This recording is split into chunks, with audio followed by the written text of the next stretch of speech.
Nukubera iki hari abirabura biyita Abisiraheli? Nukubera iki hari abirabura biyita Abisiraheli? Bavuye he? Byagenze gute? Bigisha iki? Ni iki bemera? Ese nukubera iki iki gihe ariko baje bavuga ko ari bo banyisiraheli? Abirabura bavuga ko ari bo Isiraheli. Kuki ubu ngubu ari bwo bitangiye? Reka rero tugendere mu kuri no mu mwuka turebe uko byifashe. Man, this is a philosophy. We don't read this in the Bible. Sunday worship is a philosophy.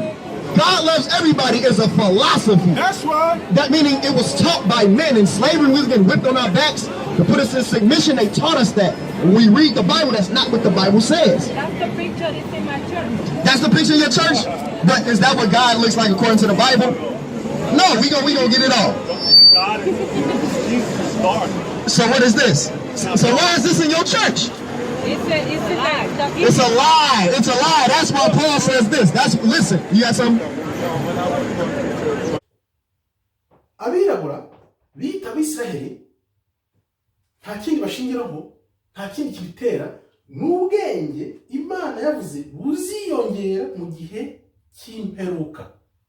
Tukaba tugira tuti internet yakoze akazi gakomeye kuko yitabaho abantu ntabwo bari kumenya abariho. Abantu baratangiye barashakisha, bajya mu iJambo, barisoma, barasobanukirwa kuko mwe nk'urugero ubashije guprograma computer cyangwa se ugakora programme ya computer, ndibaza neza ubashije kumva nk'ibyo, kumva ijambo ry'Imana yaguhaye umwuka wayo ntabwo byakunanira. Ikindi kandi umenye ko ubo bantu bari kumva ijambo ry'Imana bagendeye ku buhanuzi atari kugendera ku binyoma babeshywe kera na kare n'abapasiteri n'abandi bose bitaga abahanuzi b'ibinyoma, babeshya ibyo batazi. Ariko ufashe Bibiliya ukayisoma ubwawe ukumva neza icyo Imana ikubwira yaguhaye umwuka wayo, ntabwo unanirwa kubyumva. Nuko rero byagenze, abantu batangira kumenya abariho, barisobanukirwa neza, bamenya ko ari ubwoko bw'Imana bigendeye ku ijambo ry'Imana n'uruhererekane rw'amateka n'ibyo tubona byose, basanga koko ari bo bwoko bwa Isiraheli nyabwo. Kandi dushobora kubyerekana ukuntu bavuye muri Asiya bakajya i Babuloni, bakavayo bagatatana bakajya mu Baperisi, Abagereki bakabatwara, Abaroma, kugeza bajyanywe muri Amerika mu 1492. Imyaka 400 ikaba ishize, imyaka 400 Imana yabwiye Aburahamu mu itangiriro.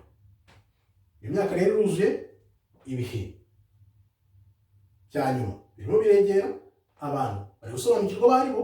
Niyo mpamvu ubona isi nayo ifite umuvuduko ukabije wo kugira ngo ikumire yuko uko kuri kujya hanze, maze ikomeze ifata abantu bunyago, ikoresha uburyo bwose bushoboka.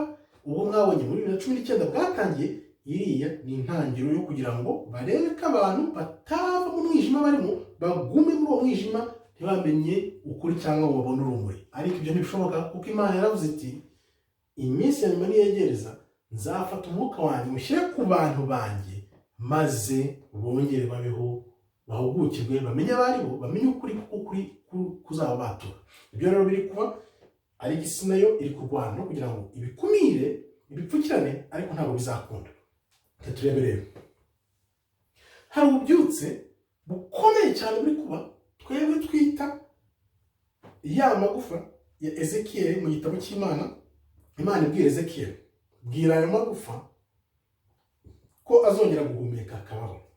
Reka turebe rero ukuntu abantu bari kumenya ko ari ubwoko bwa Isiraheli, bakaba bari gukanguka, bakaba bagenda bigisha hirya no hino ku mihanda, bakorera ubushake atari indonke. Ntibakorera indonke, barakora ubushake kugira ngo bishe ijambo ry'Imana, maze koko ijambo nyaryo ry'Imana rize hanze, turimenye, turisobanukirwe, maze abantu babohorwe ingoyi bamazemo imyaka n'imyaka, ingoyi y'ikinyoma, ingoyi y'ubucakara, ingoyi ibarembeje. Niyo Imana ishaka ko twiyambura dukoresha ukuri, kandi koko ukuri guca mu ziko ntigushye, ukuri kurabohora. Reka turebe n'ukuntu Imana yabwiye Ezekiel ngabwira ayo magufa. Ezekiel 37 kane. Imana irongera ibwira Ezekiel iti hanurira ayo magufa maze uyabwire uti yemwe amagufa mwe yumye nimwumve ijambo ry'Uwiteka kuko muzongera kubaho. Nuvuga ngo abirabura bari kubyuka nyuma y'imyaka magana, nyuma y'imyaka 1000 barabwiwe ko ari abanyafurika. Muri video zashize navuze ukuntu Noah yari afite abahungu 3, Shem, Ham na Jafet, aho bahurira, aho batanira, uri ubwoko bwa Isiraheli, uri ubwoko bwa Afurika n'abazungu. Ibyo narabivuze muri video zashize, wabireba ugasobanukirwa ibyo ari byo. Ni ukuvuga rero Imana yavuze ko Isiraheli burya yari irimo ibice bibiri. Nyuma yuko umwami Salomo atanga, hasigaye igice cya ruguru n'igice cy'epfo. Igice cya ruguru cyari gifite ubwoko 10, igice cy'epfo cyari gifite ubwoko 2. Baratandukana. Kuva Salomo yapfa ntabwo bari bongera kuba igihugu kimwe na rimwe ngo bavuge bati dufite Isiraheli ubwoko 10 no hasi Yuda, ariwe Yuda na Benjamin bongere babe 12. Wibuka ko uyu munsi bavuga ngo ubwoko 10 bwa Isiraheli bwabuze. Ntabwo bwabuze. Ni ukuvuga ngo Imana ntabwo irongera kubasubiza hamwe ngo babe igihugu kimwe nk'uko byahoze mbere na kare. Isiraheli n'Abayuda bagomba kuzongera bakajya hamwe bagakora Isiraheli imwe, ari ubwoko 12. Bariya bahariya twarabyerekanye, twavuze kenshi, babibona hirya no hino ko bari abantu bari muri Isiraheli ntago ari ubwoko bwa Isiraheli na gato bibaho. Ibyo ni ibintu ushobora kukwereka umunota cyangwa 2, ariko ushakisha mu video ari hasi ngira ngo urabibona. Niba utarabyumvise, niba uri mushya kuri channel, gerageza ubishakishe urabibona, cyangwa se tuzongera tubisubiremo no mu minsi iza tubereke neza ukuntu bari abantu bari muri Isiraheli, ukuntu bahageze, byagenze gute kugira ngo bahage, ubu ngubu ukuntu bazahava, mbese byose bizagenda gute. Reka turebe rero ubu ngubu ibibazo byose byibazwaga hirya no hino, ukibaza kuki kingiki, kuki kiri. Abantu bari kugenda babona ibisubizo by'ibibazo byose bamye bibaza imyaka n'imyaka. Ubu ngubu uyu munsi nibwo ibisubizo bari kubibona, kubera ko Imana yahavuze ngo mu minsi yanyu abantu bazayabona ibisubizo by'ibibazo byose bibazaga, kuko iri jambo none abantu bashobora kurisoma bakaryumva. Ntabwo ari nka kera barisomaga nk'abarifata mu mutwe gusa ntibumve icyo rivuze, ariko uyu munsi urasoma ukareba ukavuga uti niba Shem ari we ba Dawidi bavaho, Ham ari we ba Mitsrayimu bavaho n'Abanyetiyopiya, Yafeti nawe akaba ariho ba Ashkenazi bava. Ni ukuvuga ngo ntabwo umukuru w'umuryango umwe n'umukuru w'umuryango wa kabiri n'umukuru w'umuryango wa gatatu babyara, noneho umwe muri bo afite igihugu cy'isezerano, noneho undi aze yite ngo icyo gihugu nacyo ngo ni icy'isezerano ry'uwo nguwo wa gatatu. Byanze bikunze umurage cyo ku muntu umwe. Tuvuge umurage ushobora kuraga abantu 3 ibintu 3 bitandukanye, ntabwo ushobora kuraga abantu 3 ikintu kimwe bahuriye ko byanze bikunze bizagenda gute. Abanyarwanda nimwe mubizi uko bigenda, waragutaraga byanze bikunze abasigaye babigenzamo gute, babiryaniramo. None rero ni ukuvuga ngo Shemu ari ukomokaho Abraham, Isaac na Yakobo, nibo bafite isezerano ry'Imana. Ikimenyimenyi n'igishimisha nuko bizwi ku isi yose ko isezerano ryahawe nde? Yakobo. Isezerano ryahawe nde? Ashkenazi.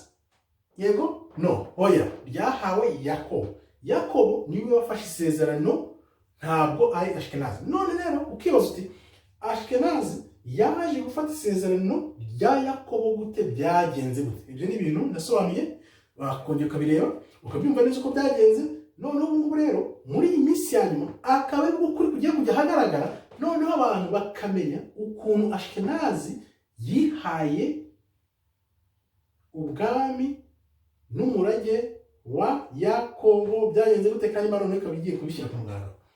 Hano rero ibiri kuba nukugira ngo ubuhanuzi bw'iminsi ya nyuma busoze bijye hagaragara, ubwenge bwiyongere, abantu bamenye ukuri, mbese byose bize hanze, noneho n'abashidikanyaga babone ukuri, bakwemere se cyangwa se bakwange, ibyo ni ibyabo.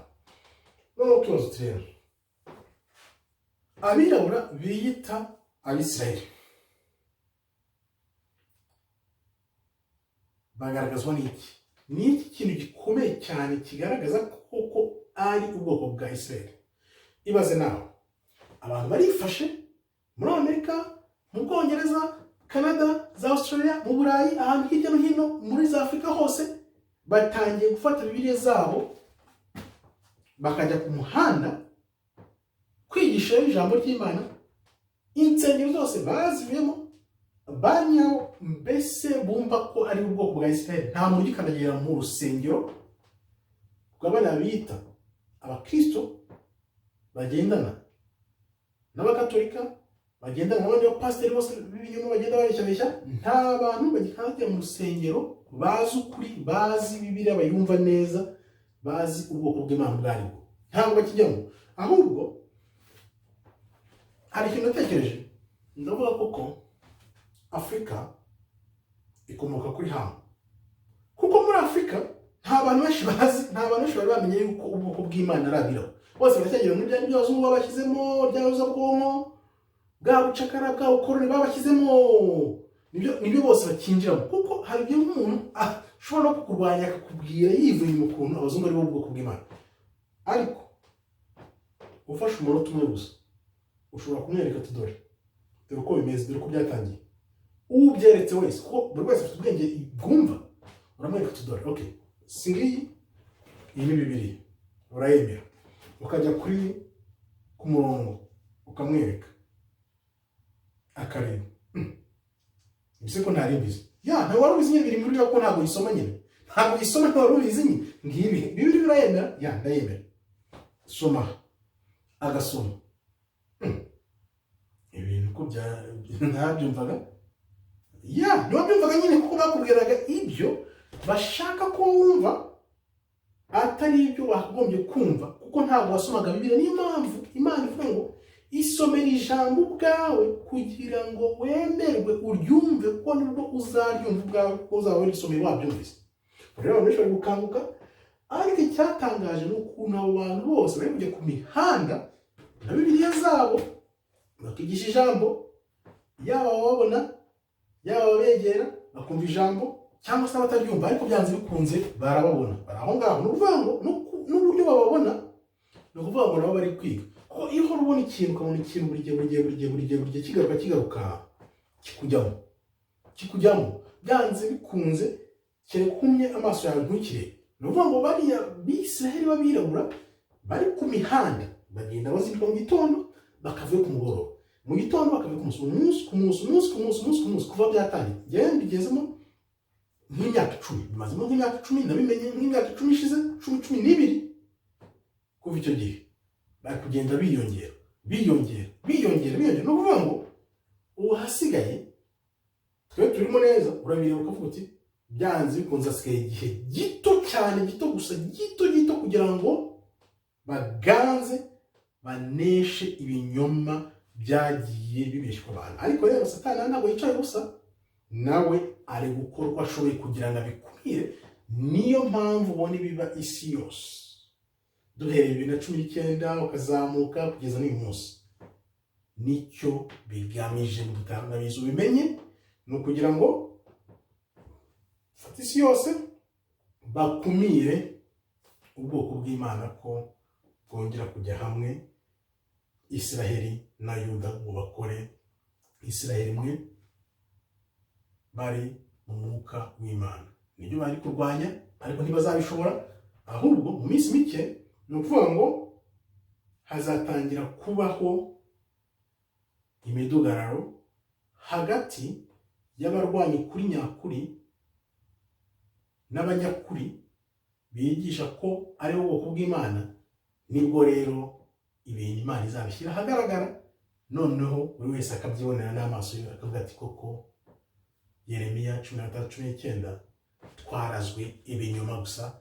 Reka dukanguke tuve ibuzimu tugire umuntu tumenye ukuri ko ukuri niwo kuzatubatura. Murakoze rero, Imana ikomeze ibarinde. Shalom, shalom, shalom.